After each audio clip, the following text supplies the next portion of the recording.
This is a story about my neighbor Neil that had passed away.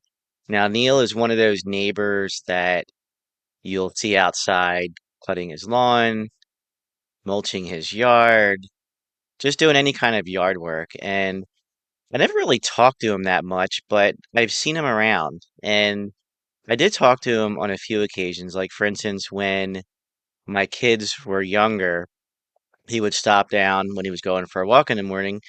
And he introduced himself to me one morning, goes, "Hi, my name is Neil. I'm retired. I am running for, local council. You can vote for me if you're, into voting locally." And I said, "No, I'm not really into, voting for, local politics." A couple of times he'd be walking back and forth when he would drop his car off to the auto shop. He would say, "Hi, how are you?" I said, "Oh, going for a walk today?" And he'd be like, "Oh, no, I'm just dropping my car off and figure it was a nice day. I would just walk back." Yesterday, I was going for a walk and I haven't seen Neil for a while. It's been probably a few months since I've seen him, outside, doing any kind of yard work or, anything like that, or even going for his walk like he normally would do when I would see him. So I went for a walk yesterday with my dog, and I'm kind of walking by the house. I'm kind of like looking, and I see landscapers out there. I see like two or three people out there mulching his yard, cutting his lawn, doing the weed whacking. I'm like, huh. Thinking to myself, Neil usually does that. I wonder where Neil's at, And I don't know if he remembers my name, but I kind of remember people's names. I'm walking by and I'm looking, and I see his wife's car, but I don't see his car. But I see his toolbox there. And I'm like, that's kind of interesting. I know he's retired. He's been retired for a while. He told me he was retired when we did have some conversations here and there. I'm kind of just walking by and I'm looking. I'm like, that's odd. Neil's usually out there doing some type of yard work. So I come home, and I'm watching TV and, it just pops in my head again. What happened to Neil? So Google his name and I Google the town that I live in. And it comes to my attention that Neil had died back in February. And let me just tell you, I was shocked. I was even more shocked because Neil was 66 years old.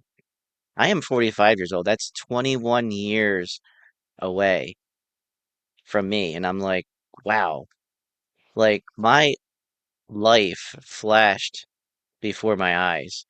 I think of the things that I want to do in my lifetime, and I think about the things I haven't done yet.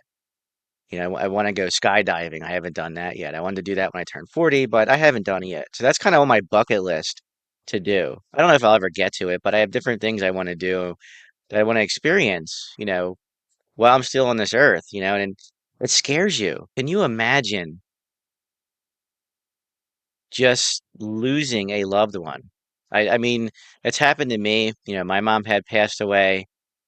My dad, stepdad's getting older. He's 77, but it's one of those things where like, wow, I've always seen Neil around, for the longest time I've lived here.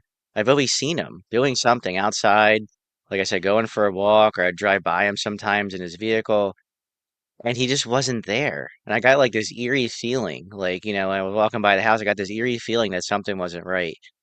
And it comes to my mind, I remembered back in the wintertime, I saw an ambulance down at his house. And I didn't think it was kind of in between both houses, between his house, somebody else's house.